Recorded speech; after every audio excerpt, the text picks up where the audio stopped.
Elias Wren pressed the edge of his boot against the crumbling floor panel, testing its stability with the grim patience of a man who had already fallen through 2 ceilings this week. The moon base around him groaned like it had indigestion, which, given the layers of toxic gas pockets trapped beneath its crust, wasn't far from the truth. Somewhere above, atmospheric storms grumbled like cosmic stomachaches, casting flickers of green lightning across the faded hulls of abandoned transport ships. Diplomacy, Elias reflected, had never smelled this much like burnt coolant and fungus. "Tell me again why we couldn't meet at a proper conference center," he muttered into the dim air, brushing ash from the lapel of his coat. A voice behind him answered, laced with honey and mild derision. "Because your people insisted on neutral ground, and Virinians are nothing if not accommodating." He turned to face Queen Thaladra of Virinus, whose idea of diplomatic wear appeared to be ceremonial armor, lined with polished bone and a dagger longer than Elias's forearm. Her long ears, graceful arcs of cartilage crowned with obsidian tips, twitched slightly as she approached, her golden hair woven into tight braids that shimmered in the flickering emergency lights. She was, to put it mildly, intimidating. Also, Elias was nearly certain she'd smiled once since they met, although he might have imagined it. "We've repurposed worse spaces," he offered, gesturing toward a cracked console whose screen displayed only the word error in 6 languages. "Reminds me of my first apartment." Thaladra raised an eyebrow. "Was it also haunted by failed peace treaties?" "No, just rats. And my neighbor, Gerald, who played the bagpipes at 3 in the morning. Equally tragic." She didn't laugh, but her mouth quirked at the corner. Progress. The room they occupied had once been a communications nexus. Now it was little more than a bunker with aspirations. Elias had to duck under exposed wiring that sparked whenever someone breathed too hard. Thaladra, taller and less willing to bend, had simply sliced the lower cables clean. No ceremony, no warning. Just a humming blade and a shrug. "Shall we begin?" she said now, gesturing to a jury-rigged table set between 2 upturned crates. Elias nodded and pulled out his datapad, flipping through files and encrypted messages sent by Earth Command. Most of them were useless. Demands disguised as diplomacy, threats couched in polite phrasing, and one memo about a mandatory morale seminar he was scheduled to attend next month. He briefly considered forwarding that one to Thaladra as a joke, but she was still armed and possibly not fluent in sarcasm. Thaladra sat with the grace of a panther, eyeing a meal. "I read your terms. I assumed you would. Thoughts?" "Yes. Your planetary council believes my people will agree to disarm in exchange for trade agreements and seasonal tourism privileges? Don't knock the lunar vineyards. They've won awards. Have they survived the war? Well, technically no, but the grapes are hauntingly memorable." She stared at him, then blinked. "You're serious." "Only when the occasion demands it, and sometimes not even then." She leaned forward, elbows on the table, the gleam in her eyes somewhere between predatory and curious. "Why are you here, Elias Wren?" "Not officially. I've read your file. I know your titles and commendations and that unfortunate incident with the diplomatic robe fire." "That was one time," he said, a little too defensively. "And in my defense, the candles were badly placed." Her expression didn't change. "Still, you're not a soldier. You're not a politician. And yet you walk into enemy space with a lopsided grin and a briefcase full of obsolete treaties." He met her gaze. "Because I'm tired of counting the dead, and because someone has to be the idiot who tries." That finally earned a real smile. A small one, tight at the corners, but unmistakable. It was like watching a glacier admit it had feelings. "Then let us try, idiot diplomat," she said, "but I will not surrender my people's pride for an empty peace." "Good. I wasn't planning to surrender mine either, but I was hoping we might trade a little of it for breathing room." For the next hour they spoke in the coded dance of negotiation, offers masked as suggestions, insults tucked into compliments, truce revealed between long silences. The war had scarred both of them, but in different ways. Thaladra's voice hardened when she spoke of Varinian colonies glassed by orbital bombardments. Elias's hands shook, just slightly, when recounting the hospital ship ambushed over Terena's belt. They did not agree. Not yet. But they listened. A tremor rolled through the floor, rattling the cracked tiles. "Another storm?" Elias asked. Taladra glanced at a wall panel, its ancient circuitry flickering like an annoyed firefly. "Or someone found our meeting." The lights died. Total blackness. Elias's first thought was that he really should have installed that flashlight implant. His second thought was that he might be about to die in the middle of a joke. "Don't suppose you brought backup?" he asked. "I am the backup," Taladra replied. A flash of light burst from her palm as she activated a portable emitter, revealing the doorway behind them crumpled inward like foil. Something growled, metallic, wet, and far too close. Elias fumbled for his sidearm, which he had absolutely forgotten to charge this morning. "I thought this was neutral ground," he whispered. Taladra drew her blade. It was, until someone changed the rules. From the shadows crawled a thing, four-legged, spined, and drooling radiation. A syndicate predator drone, built for close-quarters extermination. Elias aimed and clicked. Nothing. Taladra didn't wait. She surged forward with a roar, blades singing as it met steel. The fight was swift, brutal, and highly educational for Elias, who learned three important things. 1. Virinian queens were terrifying in combat. 2. He should always charge his weapon. And 3. The drone exploded when its head was removed. Covered in scorched metal and faintly glowing ichor, Taladra turned to him. "Still believe in breathing room?" He wheezed. "Only if it comes with hazard pay." She smiled again, wider this time. "You might yet survive, Elias Wren." He picked up the smoldering piece of his briefcase. "That makes one of us." The cramped interior of the escape pod smelled of recycled air and old regrets, a combination that made Elias seriously reconsider his life choices. He sat cross-legged on the cold metal floor, staring at a blinking console that offered no useful data, just a blinking light that mocked him like a cosmic metronome. Beside him, Queen Taladra lounged against the bulkhead, arms folded, the faint gleam of her armor catching the dim red emergency glow. Her long ears twitched in irritation, or perhaps it was just the pod's clunky life support messing with her sensors. "Do you think they'll come looking for us?" Elias asked, voice echoing softly in the confined space. Taladra didn't answer immediately. She was busy poking at a panel with a fingertip, causing sparks to flicker and nearly setting off the onboard fire suppression system. "Depends," she finally said, "on whether your species enjoys counting corpses or prefers live bargaining chips." Elias snorted. "So either way, I'm doomed." "Fantastic." She smirked in that dangerous smile that suggested she was already calculating escape routes and probably plotting ways to blame him when they failed. "At least you're honest."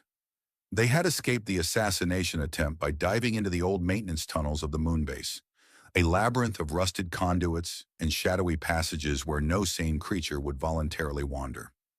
The only reason they were still alive was a mixture of luck, stubbornness, and Thaladra's unsettling ability to move like a shadow, quiet, swift, and completely alien.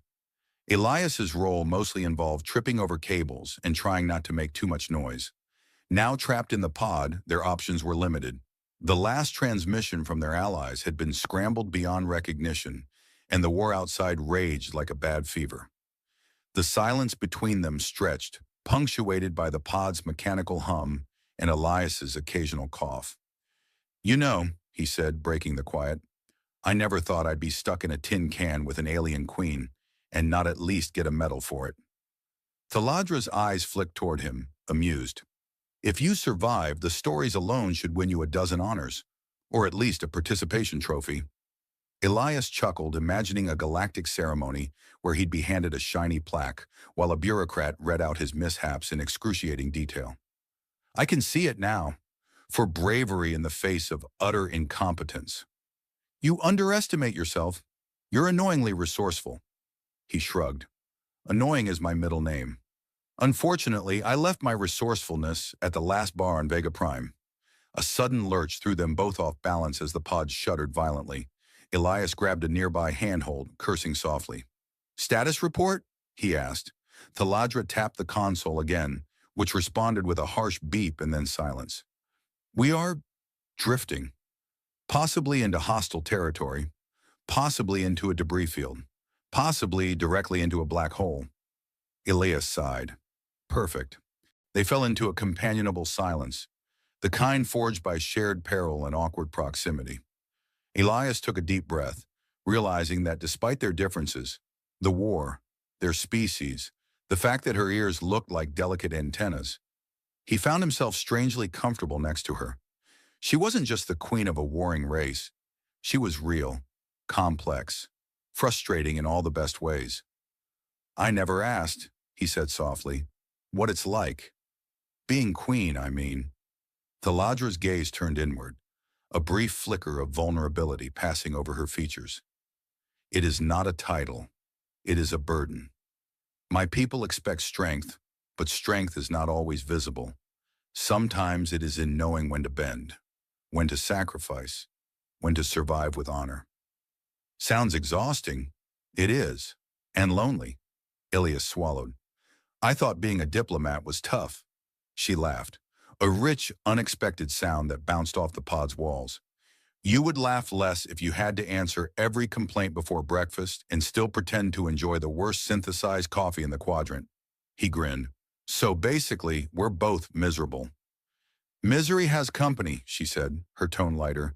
A crackle interrupted them as the pod's communication system sparked to life, a weak transmission weaving through static. Elias, Thaladra, if you're alive, meet at coordinate gamma 7 theta. Trust no one else. Elias looked at her. Sounds like someone wants to keep this war going. Thaladra nodded grimly. The Syndicate of Cinders. They profit from bloodshed and shadows.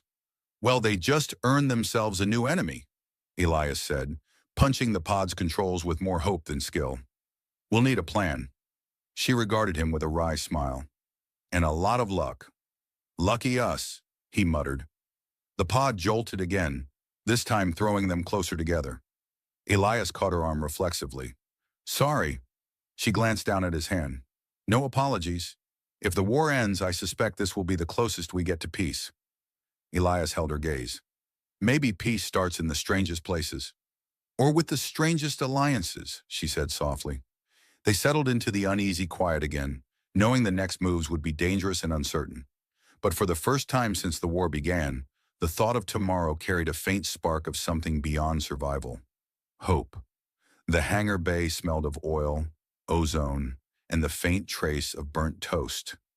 A breakfast failure somewhere deep in the complex, or maybe the residue of another barely dodged explosion. Elias rubbed the sleep out of his eyes as the docking clamps released their grip with a pneumatic hiss.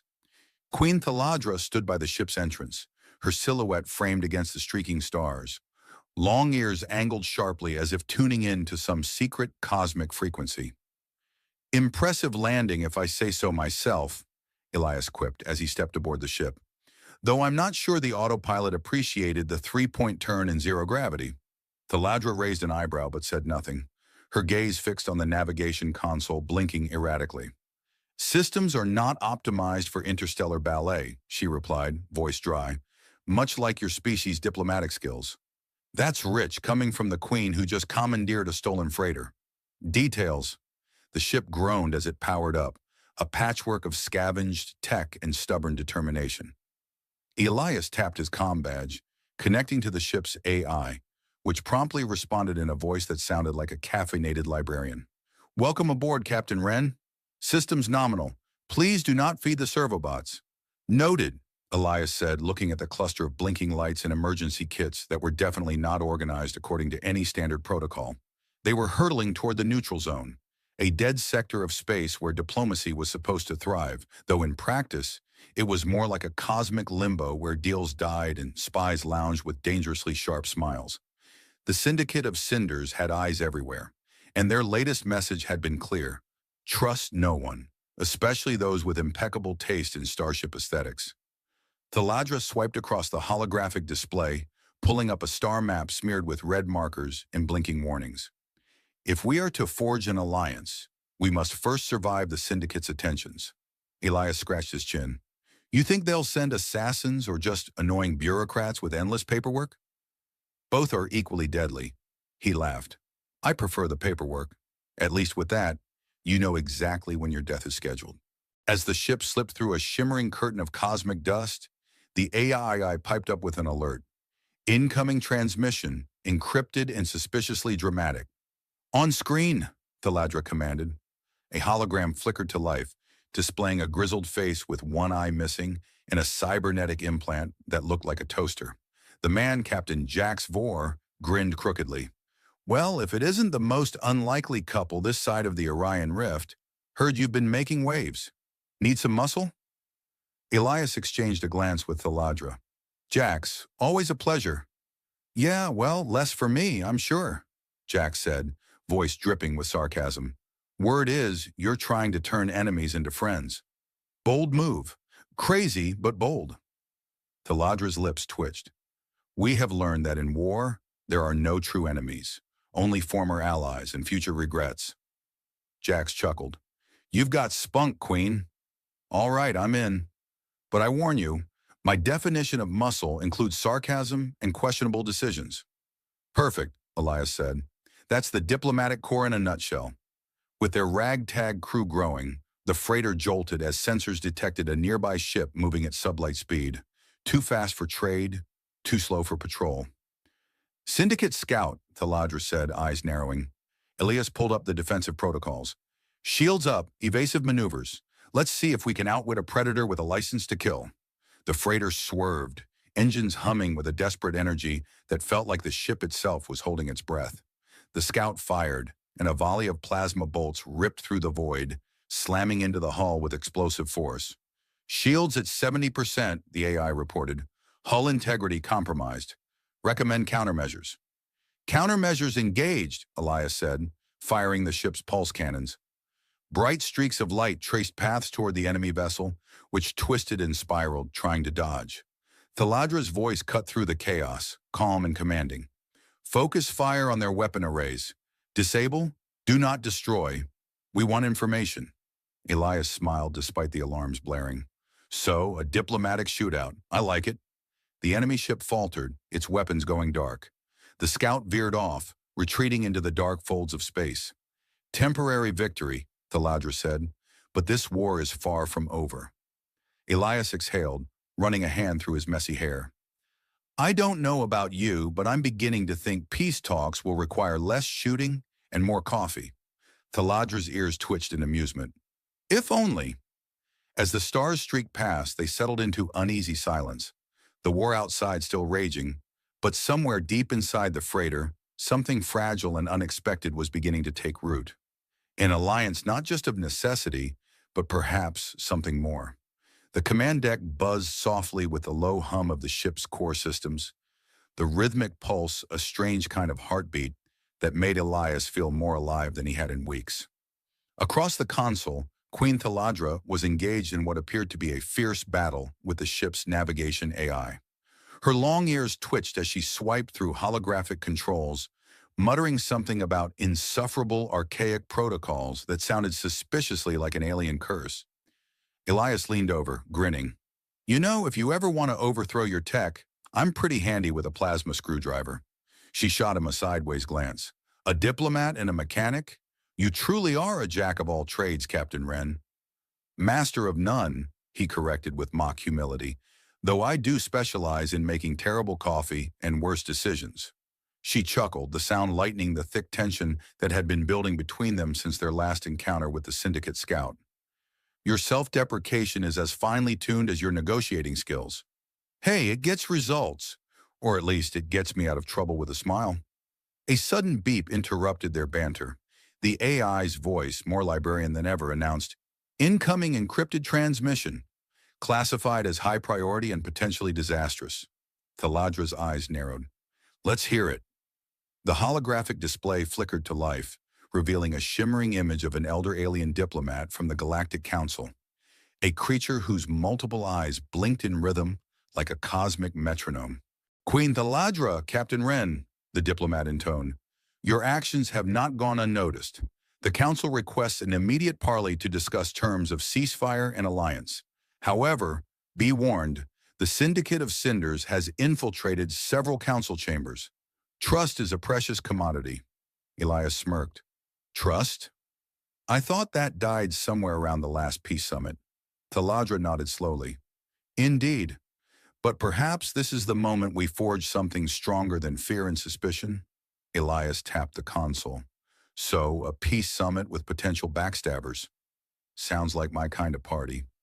Be warned, Thaladra said, tone serious despite the humor. This meeting could decide the fate of millions, or our graves. They plotted a course to the neutral space station, where the parley would occur. A sprawling construct orbiting a dying star, bathed in the eerie glow of cosmic dust. As they approached, the station's defense turret swiveled with lazy menace, tracking their every move. The docking was tense but uneventful, which was suspicious in itself. Inside the station, the air was thick with political intrigue and recycled oxygen. Representatives from dozens of species mingled, their voices a mix of languages, dialects, and veiled threats. Elias and Thaladra moved through the crowd, an unlikely duo whose alliance drew curious and wary glances. They entered the grand chamber, where the Galactic Council awaited, faces solemn beneath towering crystalline arches. The room was a kaleidoscope of colors and cultures, each delegate draped in regalia that shouted status louder than any words. The council leader, a towering figure with translucent skin revealing flickering bioluminescent veins, addressed them. Queen Thaladra, Captain Wren, we acknowledge your courage and the symbol your union represents. But symbols alone cannot end wars. We require concrete action and proof of commitment. Elias swallowed his nerves and stepped forward. We offer our alliance as a foundation, but we also bring intelligence on the syndicate's plans to sabotage any peace efforts. We want to root out the rot. A murmur rippled through the chamber. Thaladra's gaze swept the room, long ears twitching as if detecting hidden signals. We propose a joint task force, combining our strengths and resources. Together we can dismantle the syndicate's influence. One delegate sneered. And what guarantees do we have that this alliance will hold? That you won't simply shift power in your favor? Elias quipped. Well, I promise not to dance the ancient Vulnar ritual unless absolutely necessary. Laughter broke out, easing the tension like a sudden solar flare piercing through dark clouds. The council deliberated, long minutes stretching like light years. Finally, the leader spoke. We accept your proposal. Let this alliance be the beacon of hope in this dark time. Relief washed over Elias, but the moment was short-lived. A sudden explosion rocked the station. Emergency lights flashed as alarms screamed through the corridors. Syndicate attack, a voice shouted. Chaos erupted. Delegates scrambled for cover. Guards clashed with shadowy intruders, and Elias found himself gripping Thaladra's arm. Did we just get RSVP'd to a surprise party? She smiled grimly. Apparently, the syndicate enjoys dramatic entrances.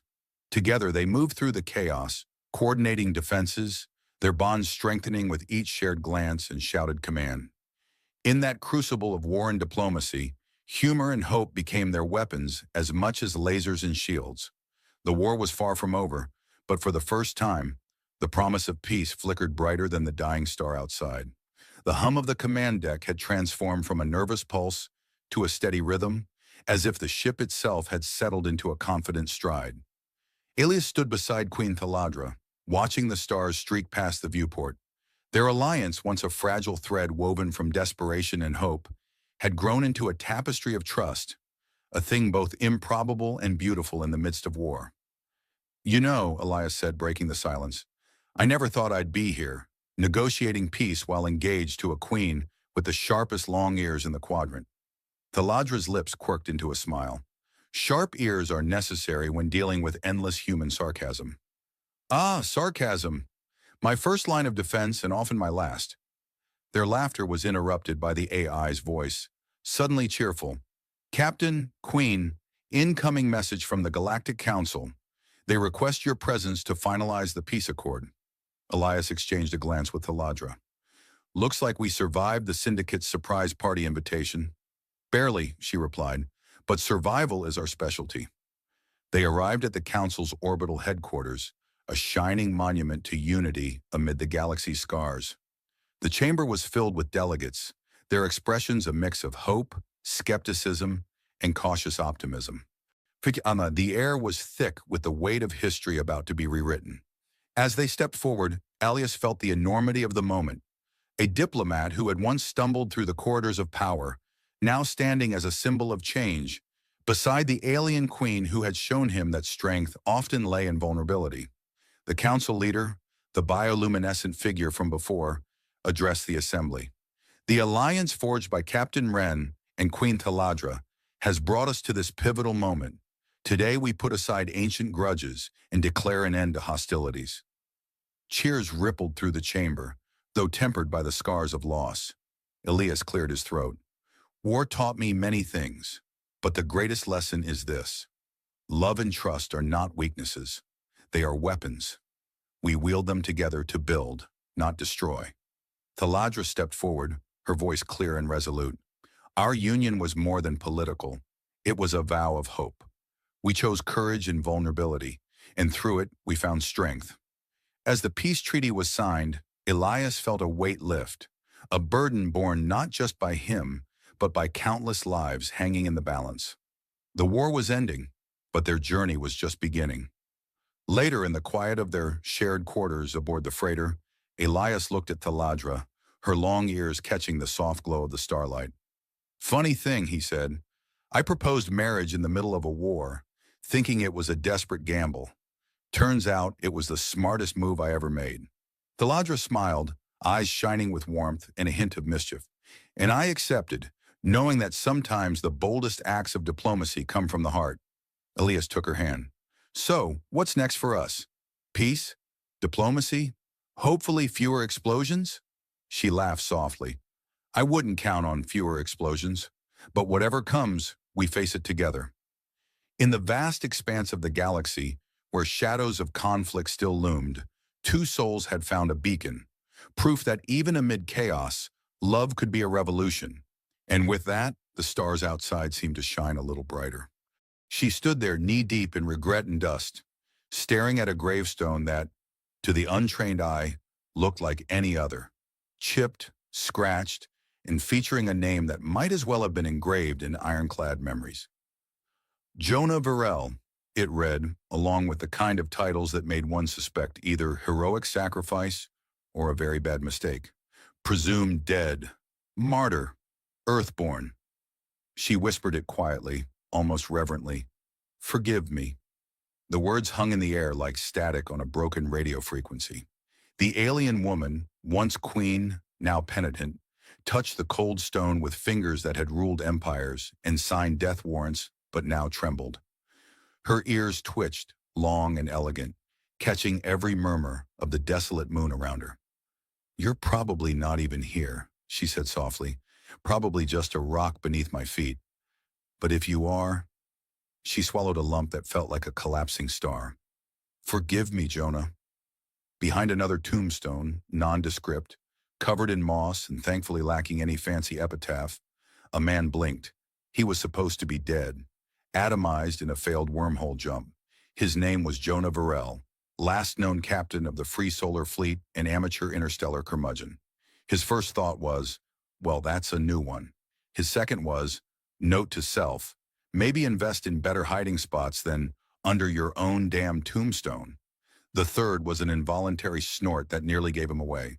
She didn't know he was alive. She thought she was speaking to silence, to memory, to the void itself. But Jonah was very much listening, sitting awkwardly behind a gravestone and trying not to make a noise that sounded like a dying space walrus. Forgive me, she repeated louder this time, hands clasped as if she was pleading to a deity who had probably filed a restraining order against her. I never meant for you to get lost, abandon ship, become space dust. Jonah's voice cracked out before he could stop it. The alien woman spun around, eyes wide, drawing a plasma blade so fast it sang a note sharp enough to shatter glass on 3 planets over. You're alive? She demanded, voice a mix of disbelief and something dangerously close to irritation. I'm alive, Jonah said, standing up slowly, brushing moss off his jacket. You're the one talking to a gravestone like it's your diary. He grinned, the kind of grin that said he was fully aware how ridiculous this all looked. Not exactly the usual way to make amends, but hey, to each their own. She lowered the blade, the light dimming from fierce blue to a dull hum. I thought you were dead. Well, you're not exactly a genius at planning funerals either, Jonah said, stepping out from the shadows. I mean, you did pick a spot with zero cellular coverage. Who even gets reception on a moon that's basically a rock with commitment issues? The alien queen sighed, running a hand through her tangled hair. I didn't plan any of this. I only came because, her voice faltered, because I thought I owed you that much. Jonah laughed, a sound rusty from disuse but genuine. Oh, me? You ruled a damn empire, and you're worried about owing me? That's rich. It's not about the empire, she said quietly. It's about what I did. To you. She glanced away, ears flicking nervously. I ordered it. The betrayal. The ambush. The great disappearing act that got me labeled dead and lost in the void? Yeah, I remember. Jonah shook his head. I was beginning to think you just wanted a vacation without telling me. Not a vacation, she snapped, then caught herself. Look, I don't expect forgiveness. Maybe just understanding. Jonah raised an eyebrow. From the queen of half the galaxy? Understanding? You're really milking the drama, aren't you? She smirked, despite herself. I try. They stood there for a moment, the dead moon silent except for the soft hum of distant starcraft and the occasional sputter of a failing comm beacon. Jonah glanced at her armor, scratched, battered, but still holding that regal weight, and then at her long ears twitching with each noise. You know, he said, those ears are weirdly distracting. I get that a lot, she replied, crossing her arms. It's a genetic quirk. Nothing to do with the drama. Right. Genetic quirk. Like the time you ordered a solar flare attack because someone misplaced your favorite tea set. She rolled her eyes. That was strategic. Strategic destruction of a planetary cafe? Got it. They both laughed, the sound echoing strangely in the emptiness. The tension, thick enough to compress atoms moments ago, started to dissolve like a nebula under solar winds. So, Jonah said, what now? You came here to say sorry to a dead guy, but surprise, he's alive and a bit grumpy. What's the next step? She looked at the gravestone again, then back at him. Maybe we start by talking. Really talking. No crowns, no fleets, just you and me. Jonah smirked. You know, for someone who lost me in space, you sure know how to find me at my worst? She shrugged, a faint smile tugging at her lips. It's a talent. They stood there, two figures caught between war and peace, regret and hope, a universe vast and indifferent all around them. And somewhere, far off, a star winked out, as if the cosmos itself was waiting to see what they do next. Jonah glanced at the gravestone one last time. You owe me a hell of a lot of explanations, he said. Then I better start talking, she replied, because you're not the only one who's been hiding. And with that, the alien queen and the man who should have been dead began to unravel years of silence, one awkward joke and confession at a time. Jonah squinted up at the sky, or what passed for a sky on Saradoon, a perpetually gray smear that could have been an overcooked nebula or someone's bad space painting. So you want to talk? His voice was rough, like a starship engine after a bad jump, but there was a glint in his eye that said he wasn't about to run. Yet. She nodded, folding her arms across her chest, the long ears twitching as if they could catch every little lie he might try to hide. Yes, we owe each other the truth at least. She glanced at her wrist computer and flipped it open with a practice flick. Time dilation, wormhole theory, failed jumps, and one very badly timed explosion later. You're alive against all odds. She gave a small, bitter laugh. The galaxy still hasn't forgiven me for that. They think I abandoned you. Jonah scoffed. Abandoned? They have no idea. I wasn't exactly planning on ghosting the universe. I just got lost. He waved vaguely at the rocky moonscape. Lost in space is an understatement. I was stuck in a quantum limbo, which is sort of like being on hold with the Galactic Federation customer service but without the soothing elevator music. She rolled her eyes. Always the comedian. Well, somebody's got to keep things light. He poked at a nearby gravestone with his boot. How about you? What's your story? Still conquering empires or trying to fix the mess you left behind? She hesitated, The Empire is fracturing. Rebellions, power struggles, planetary uprisings. You name it. Her eyes flicked to the horizon. I thought if I confessed to you, maybe I could find a way back to the woman I used to be, or at least figure out who she was. Jonah's grin widened. Confession, huh? Don't sound like the queen I remember. More like a guilt-ridden barista spilling galactic secrets over espresso. Barista? She smirked, lips twitching despite herself. I suppose it's better than being the warlord who accidentally turned 3 moons into asteroid fields. Hey, the moons were being unruly, Jonah said, mock defensive. A strategic necessity. And the casualties? She asked sharply. Jonah shrugged. Collateral damage, or as I like to call it, those who didn't get the memo. She laughed, a sound rare and warm, like sunlight breaking through the ion storms. You're impossible. Someone has to be. He pointed at his chest. Besides, I was supposed to be dead. You owe me a proper funeral at least. I'm a man of tradition. You would have hated it, she said softly. They held a state funeral in your honor. There was crying, speeches, and a hologram that looked suspiciously like it was made by a malfunctioning droid. That explains the singing. Jonah rubbed the back of his neck.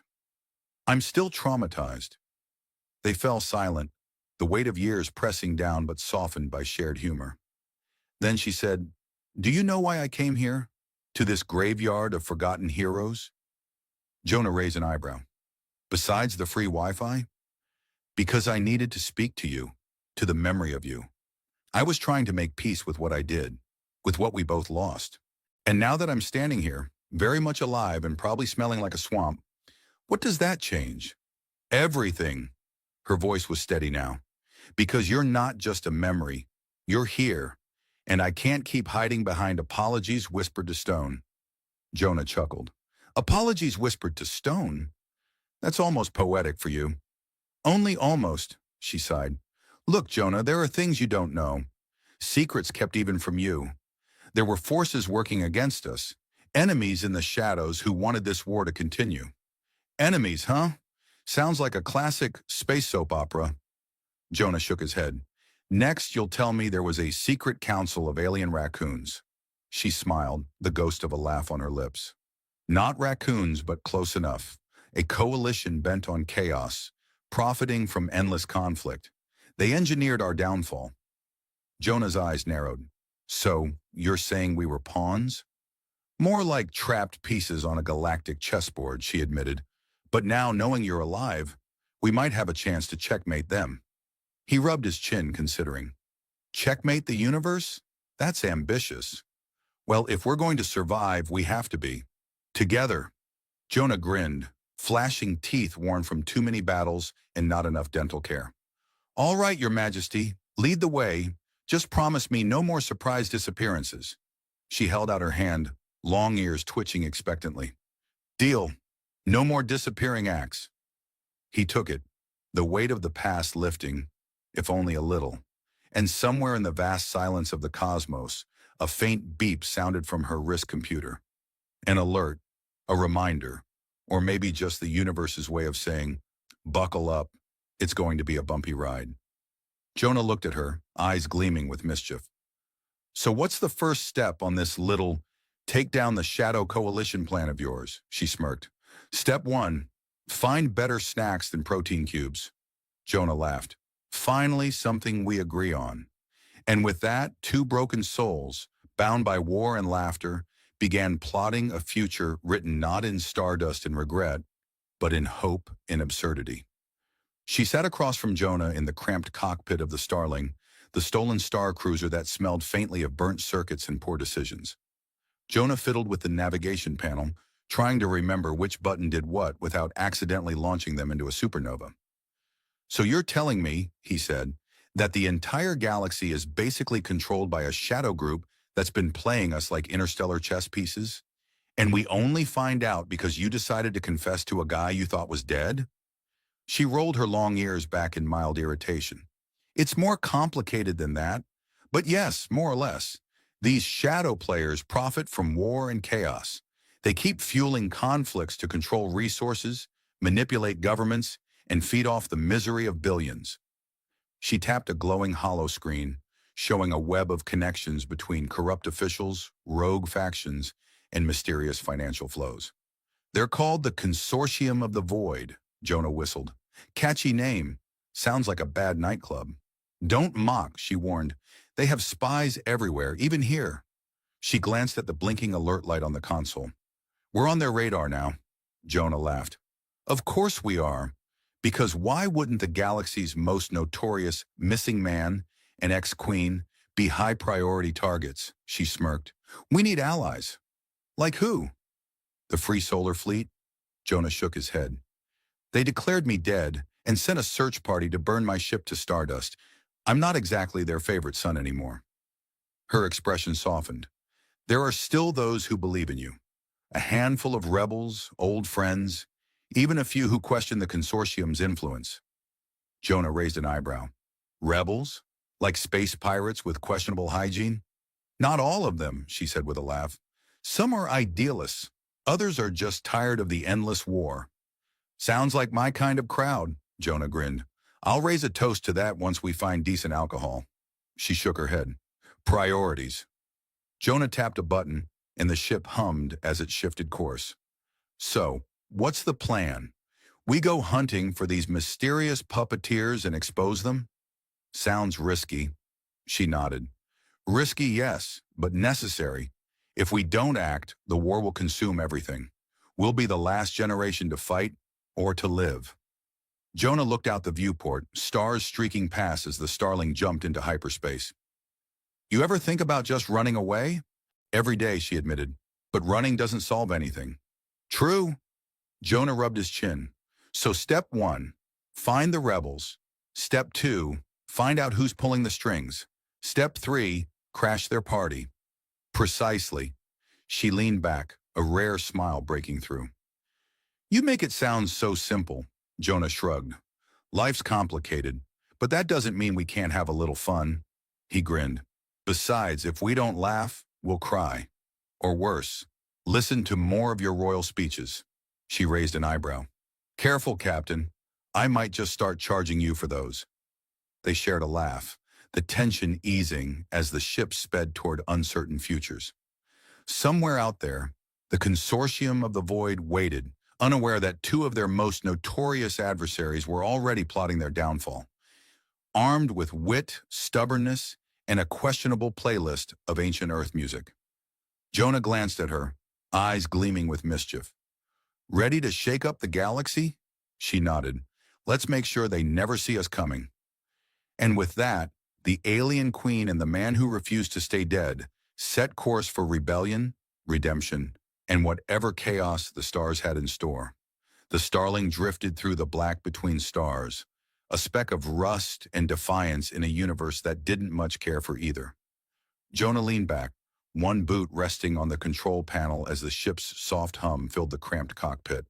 So, Queen of the Galaxy, what's our game plan for infiltrating a shadowy, galaxy-spanning conspiracy that probably has access to more gadgets than a tech bazaar on Karath Prime? She tapped her long ears, thoughtful as always. We don't storm the gates like a bunch of space barbarians. That's how we got ourselves nearly vaporized the first time. Her eyes flicked to the holomap, where blinking dots marked potential allies and enemies alike. We move quietly, gather intel, build alliances, and hit them where it hurts. Jonah snorted. Sounds like a lot of sitting around and awkward conversations. Not quite, she smiled slyly. I know a guy. A guy? Jonah's eyebrow twitched. That's very specific. Very specific, she confirmed. His name's Dex, a hacker, smuggler, part-time informant, and all-around pain in the neural net. He owes me a favor. Jonah chuckled. Great, a shady hacker named Dex. What could possibly go wrong? She shrugged. Everything. But Dex is good, and we need him. The ship's comm crackled, and a garbled voice filled the cabin. Starling, this is Dex. I hear you're looking for me. Meet me at Theta Station, and bring snacks. I'm starving. The voice dropped off with a digital wink that only Jonah seemed to imagine. Snacks? Jonah grinned. You did mention food. Priority 1, she said firmly. Nothing kills morale like bad rations. The journey to Theta Station was punctuated by Jonah's attempts to decode the Starling's ancient entertainment system. He failed spectacularly.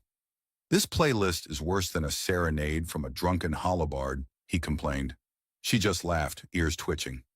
At Theta Station, the duo slipped past security drones and wandering mercenaries to a dimly lit cantina where Dex held court over a tangled mess of wires and glowing screens. Dex looked up, eyes sharp and amused. "Well, if it isn't the galaxy's favorite fugitives. To what do I owe this pleasure?" "We need information," she said, cutting to the chase. "About the consortium, about the war." Dex grinned, fingers dancing over a keyboard. "Information's my business, but it's expensive. What are you offering?" Jonah raised a brow. "You want food?" Dex laughed. "Funny. I want access to the Starling's weapon systems. Something tells me your ship's not just a glorified rust bucket." "It's more than that," she said softly. "It's our home." Dex's grin faded into something almost serious. "All right, deal. But be warned, once you open this door, there's no going back." The hacking began, lights flickering and data streaming in bursts faster than a supernova. Dex pulled up files, encrypted transmissions, secret meetings. The consortium's reach was staggering. Corrupt politicians, mercenary fleets, even rogue AI units programmed to stoke conflict. Jonah whistled. "They're everywhere." She nodded grimly. "That's why we have to be smarter. Strike where they least expect." Dex leaned back, smirking. "You're playing a dangerous game, Queen, but if anyone can pull it off, it's you. And your living legend of a captain." Jonah chuckled. "Living legend? More like the galaxy's worst-kept secret." Dex waved a hand. "Details, details. Now let me show you what I found." He pulled up a holomap highlighting a secret consortium base hidden beneath the surface of a dying star. "A star?" Jonah blinked. "That's ambitious." "Deadly," she agreed, "but also a perfect place to disappear." Dex's fingers danced, overlaying schematics and security protocols. "If we can get inside, we might find the evidence we need to expose them." Jonah shook his head, smiling despite the danger. "You know, when I signed up for this, I thought I'd be dodging space pirates, not sneaking into a star's core." She laughed, ears flicking playfully. "Life's full of surprises." Dex grinned. "So ready to become legends?" Jonah glanced at her, the weight of their mission heavy but lightened by camaraderie and jokes. "After you, Your Majesty." The Starling powered up, ready to dive into the heart of darkness, armed with hope, defiance, and just enough humor to keep them sane. Jonah grinned as the Starling coasted out of the star's dying embrace, sensors buzzing with data that could topple empires. "So," he said, stretching limbs that hadn't quite forgiven years of quantum limbo, "we actually did it. We broke into the heart of the beast without getting turned into cosmic dust." She chuckled, long ears twitching in amusement. "Against all odds, yes. Dex's hacking skills were the starship fuel that got us through the firewall, and the security droids." Speaking of Dex, Jonah glanced at the flickering holocom, where the grinning hacker was already plotting their next move. "Think he'll stick around or vanish like a neutron star's glow? Knowing him, he'll be orbiting us like an annoying satellite. But we'll take what we can get." Jonah's smile faded for a moment, eyes thoughtful. "You know, when I first knelt at that grave, whispering, 'Forgive me,' I thought the story ended there, with death, regret, and silence." She nodded slowly. "And now? Now it's about forgiveness, between us, for the past, for mistakes. It's about living, even when the universe seems set on erasing you." Her gaze softened, almost vulnerable. "I was so sure that losing you meant losing everything, that the empire, my crown, my legacy were all I had. But they're not. What matters are the connections we make, even broken ones." Jonah reached out, fingers brushing hers. "So what's next for the Queen who asked forgiveness at a grave that wasn't quite hers?" She smiled, the weight of 1,000 stars behind her eyes. "We rebuild, not just the empire, but trust, hope, and maybe, just maybe, a life beyond war." He laughed softly. "Guess I'm lucky I'm not actually dead, huh?" "Lucky for you," she teased, "but maybe luck had less to do with it than stubbornness." Jonah shook his head with mock offense. "I prefer to call it unparalleled survival skills." They shared a quiet laugh, the galaxy sprawling endlessly before them, full of unknowns and possibilities. The consortium's grip was broken, exposed to the light, their shadows scattering like cosmic dust. Dex's voice crackled over the comm again. You two planning a victory party or just gonna keep playing space rebels with a cause? Jonah grinned. Both. But first, better snacks. She laughed, the sound echoing through the cockpit like a promise. And maybe a better playlist. Deal, Jonah said, eyes shining with newfound purpose. Together, they set a course for a future neither had dared to imagine. One forged not from power or regret, but from forgiveness, resilience, and the unyielding hope that even the darkest stars could be reborn. Theo Kell blinked at the blinking coffee machine, its interface flashing. Good morning, Theo. Alira's waiting. He frowned. No, he definitely hadn't programmed it to say that. Not even after the third cup of whatever synthetic bean sludge they called coffee here on orbital station D-17. He glanced at the small screen again, muttering, I don't have an Alira in my contacts. The machine didn't respond. It just blinked again. Alira's waiting. Theo rubbed his eyes and leaned back in his chair, which was squeaking under the combined weight of his indecision and a 3-day-old breakfast burrito he swore was still edible. Maybe he'd lost his mind, or maybe the stress of another mundane shift at the station was playing tricks on him, or both. He sighed. It wasn't like his life was exactly thrilling lately. Mostly it involved recalibrating orbital sensors, dodging passive-aggressive emails from his supervisor, and trying not to think about how his last date had ended, with him accidentally calling his date by the name of his cat, Winston. He took a hesitant sip from the coffee cup, the bitter liquid making him grimace. Somewhere a toaster beeped. That wasn't unusual, except this time it blinked 3 times in a row, and a tiny screen flashed. Alira says hi. Theo choked. Toaster, seriously? He tapped it. Stop it. The toaster beeped again. Alira is waiting. Choose human? He stared at the machine as if it had just sprouted ears and started talking back, which on this station wasn't entirely impossible. His cat, Winston, who had been lazily sprawling across the terminal, looked up and gave him a slow blink. Theo narrowed his eyes. You're not helping, Winston. Later that night, when he finally allowed himself to drift into sleep, something he'd begun to dread. She appeared, Alira, not in person, but in the soft corners of his dreams. She walked through those dreams like they were an empty hallway she'd known forever. Her ears, long and tapering to delicate points, moved as if they could hear something beyond sound. Choose human, she said, her voice neither loud nor soft, but a whisper that echoed in his mind like a secret song. Theo blinked awake with a start, the phrase bouncing inside his skull. He sat up and looked around. Nothing out of the ordinary. Just the faint hum of the station's life support, the blinking consoles, and Winston, who had somehow managed to curl into an almost perfect circle on the floor. Theo rubbed his temples. Maybe it was a side effect of too many hours under artificial lights and recycled air, or maybe, just maybe, he'd finally cracked. The next day, the messages didn't stop. His wristcom beeped with a notification that wasn't from any known source. Choose human, now or forever. He stared at the screen, heart ticking faster. He showed it to his friend Mark, who laughed. Sounds like a bad sci-fi pickup line. Yeah, Theo muttered, except it's following me everywhere. Even my coffee machine is in on it. Mark shook his head, smiling. Maybe you need to upgrade your software or your friends. That night, Alira returned, stepping through his dreams again, each time more vivid. She didn't say much except that line. Choose.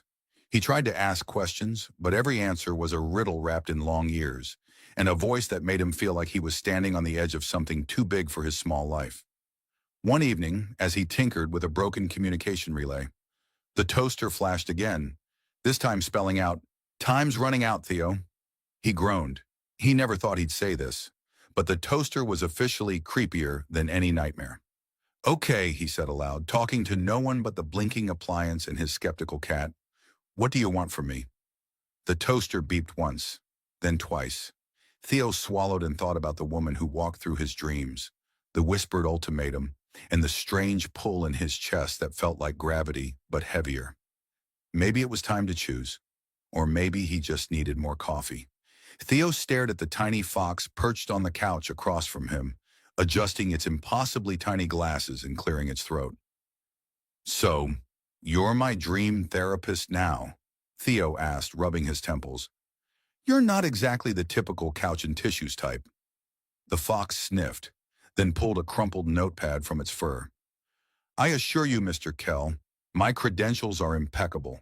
Quantum psyche specialist, certified in transdimensional neurotherapy." It tapped a paw on the notepad. "Now let's talk about Elira." Theo gave a dry laugh. "Right, Elira, the woman with the long ears who haunts my dreams, and apparently my toaster." The fox nodded sagely. "Ah, Elira, Dreamwalker, sentinel of the ninth fold, but most importantly, a very persistent problem." "Problem?" Theo raised an eyebrow. "She's haunting me? Like a ghost? Or worse, a cosmic telemarketer?" The fox sighed. "More like a cosmic telemarketer with interstellar intentions. Your subconscious is leaking, Theo. She's tapping into your mind through quantum dreamscapes." It scribbled something on the pad. "Think of it as a wormhole in your brain's firewall." Theo blinked. "That sounds painful." "It can be," the fox said, "but ignoring it only makes the wormhole bigger. You've been slipping through time loops, and your reality is starting to warp." Theo looked around his tiny apartment, which at that moment seemed to flicker, the corners bending like heat haze. "Warp? You mean I'm not going crazy? I'm just bending?" "Precisely, and that's not even the best part," the fox smirked. "You have admirers. Versions of you across alternate timelines are tangled up with Elira in ways you haven't even dreamed of." Pun intended. Theo groaned. "Great. I'm like a cosmic rom-com protagonist, except I forgot to read the script." The fox tilted its head. "Well, you're the star, and stars tend to explode if neglected." Theo rubbed his eyes. "So what do I do? Ignore the toaster? Delete the dreams? Move to Mars?" "Unfortunately, no." The fox stood and adjusted its tie, which seemed out of place on a tiny talking animal. "You need to understand her, to embrace the chaos, or the timelines will keep fracturing, and you'll end up a puddle of consciousness in a jar labeled Regret Number 47. "That's comforting," Theo muttered. Suddenly his comm beeped. A new message. "The choice isn't just yours anymore." Theo stared at it, feeling his throat tighten. The fox sighed.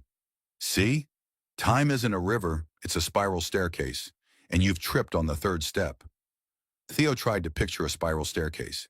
He imagined himself falling, arms flailing, smacking his head on the banister. "Does it help?" the fox asked. "Only if I get a helmet." That night Elira returned, stepping through his dreams with the grace of a starship gliding through the void. She didn't speak, but her eyes, calm and unyielding, told him that the clock was ticking. Theo woke up with a start, noticing a faint shimmer on his fingertips, like stardust left behind.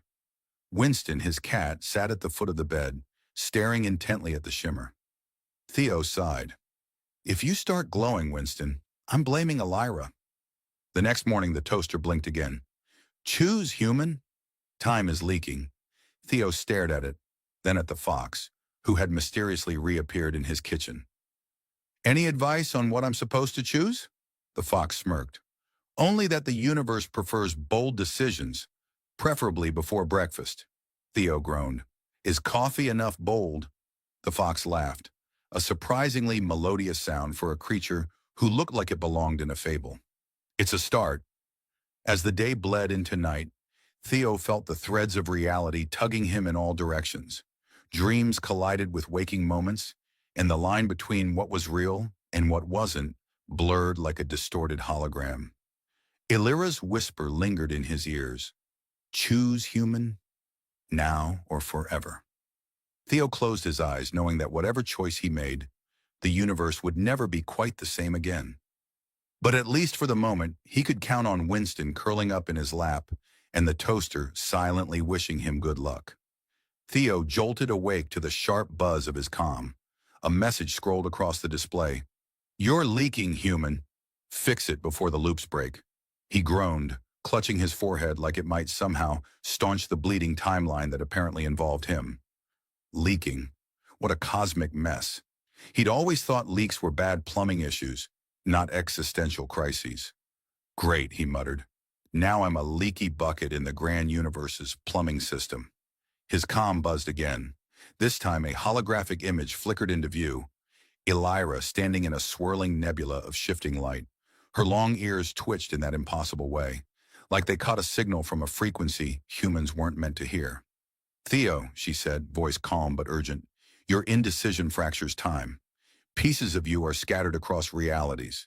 Some versions married me, others took vows on Mars, and some, well, ended up as conscious data pools in containment. She smirked. Regret number 47 isn't a good look. Theo blinked. Regret number 47? You have a lot of regrets. Humans do, some more than others, she replied. You're an anchor in the quantum stream, whether you like it or not. He rubbed his temples. I didn't sign up to be an anchor. I can barely hold down a shift without wanting to cry. Elira's smile softened. I know, but the choice isn't just yours anymore. Who else is voting? Theo asked. Is there a committee? Can I speak to the manager of fate? She laughed, a sound like wind chimes caught in solar winds. Not quite, but there are others who slipped through cracks, like you. Lost souls tangled in timelines. You might meet some soon.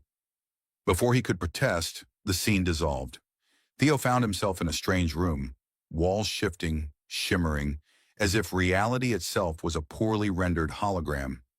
Around him were beings impossible to describe, a figure made entirely of shifting glass shards who winked at him, and a floating orb that hummed elevator music while changing colors. Welcome to the between, said a voice like static electricity. The glass figure bowed.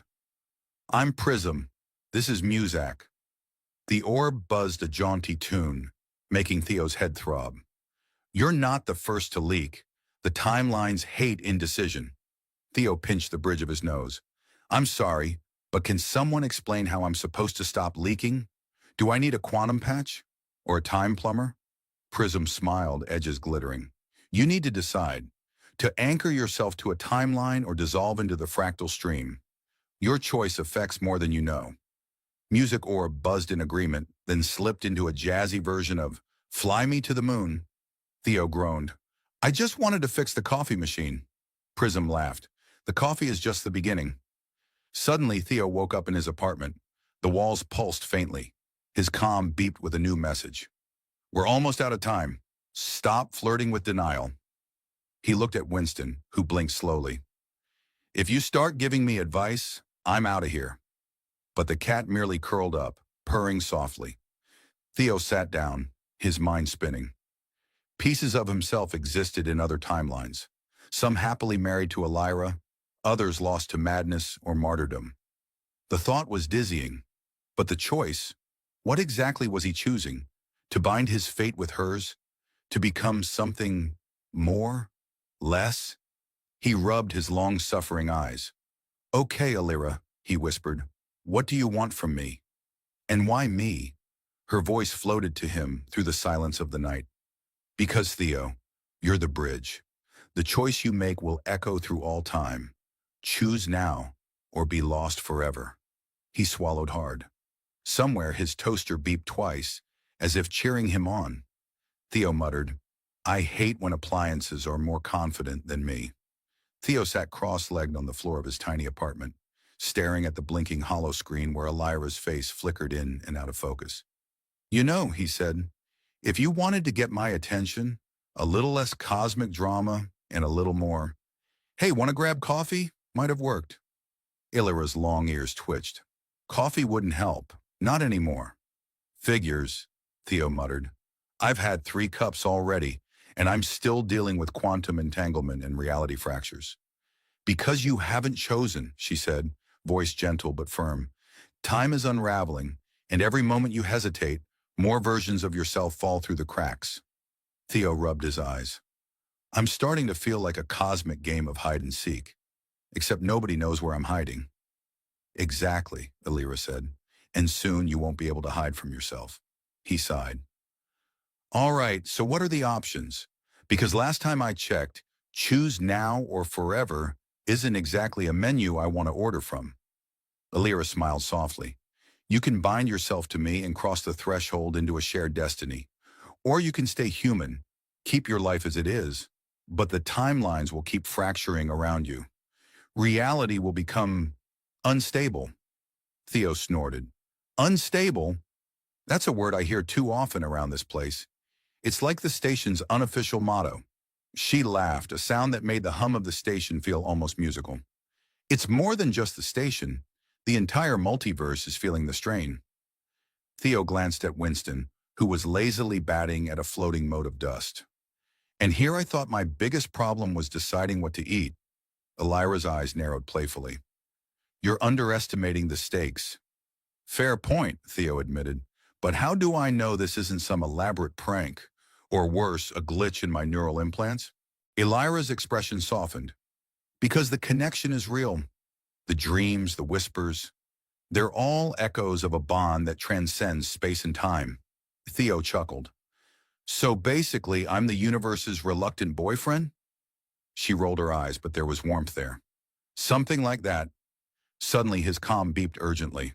Warning, temporal instability detected. Reality distortion level, moderate. Theo grimaced. See? Even the station's joining the party. Elira nodded. You have to decide, Theo. Now. He closed his eyes, the weight of the ultimatum pressing down. What if I choose wrong? There is no wrong choice, she said quietly. Only different paths. Theo opened his eyes and smiled wryly. That's not very comforting. Life rarely is, Elira replied. He stood pacing. All right. I choose to understand, to learn what this means. Maybe that's the first step? Elira's smile grew. Then you're ready. Theo glanced at Winston, who gave a soft meow, as if in approval. Even Winston agrees. Can't argue with feline wisdom. As the night deepened, Theo felt the threads of his reality weaving tighter, the hum of the station syncing with the pulse of the universe. Somewhere, a toaster beeped. Theo grinned. Guess I'm not alone in this. And for the first time, the whispered echo in his ears felt less like a threat and more like an invitation. Theo stared at the blinking console like it might finally tell him the secret to quantum love, or at least how to make his coffee machine stop texting Elira-themed ultimatums. All right, universe, he muttered. What's the final play? A soft chime sounded, and Elira's voice drifted through the comm, calm, steady, and somehow familiar. You chose to understand. That was the first step. Theo smirked. Not exactly the heroic, choose me or perish moment I imagined, but I'll take it. Her laugh was warm. Patience, human. The real choice is now. He rubbed his temples. By now, I should have developed some interstellar decision-making skills. Spoiler, I haven't. Then let me help, Elira said. Crossing the threshold means merging timelines, becoming one with the fractal flow of existence. You won't lose yourself, but you will evolve. Theo's mind raced. Merge timelines? He'd barely mastered syncing his morning alarms across 2 time zones. So I become part alien? Part human? Sounds like a terrible idea for my social life. Elira's voice softened. It's not losing who you are, but embracing who you could be. He glanced down at Winston, who was snoozing contentedly. I envy the cat. The room shimmered. A sudden rush of images flooded Theo's mind, versions of himself living lives he'd never imagined, exploring distant galaxies, decoding alien languages, and yes, even some versions who'd become that cosmic data pool Prism warned him about. Those are the possibilities, Elira whispered, each a thread in the tapestry. You're the weaver. Theo exhaled deeply. All right, I choose, not just to be a passenger in this cosmic ride, but to take the wheel. A pulse of light wrapped around him, warm and electric. Time folded like origami, the past and future folding into a present that was no longer singular, but infinite. When the light faded, Theo felt different, sharper, yet somehow lighter. His senses tingled. The hum of the station was a symphony, not background noise. He turned and Elira stood beside him, her long ears brushing his cheek in a touch that was both alien and profoundly human. "You've become the bridge," she said, "not just between us, but between all possibilities." Theo laughed softly. "Guess I'm stuck with you, and all your weird cosmic ultimatums," she smiled. "And I with you." Later, as the station hummed around them, Theo felt a quiet peace. The toaster beeped cheerfully in the background, a mundane reminder that some things, like bad coffee and stubborn cats, remain delightfully unchanged. "Choose, human," the toaster blinked. Theo shook his head, grinning. "I already did," Winston purred. And somewhere in the vast expanse of space and time, a whisper echoed, soft, sure, and unending. "And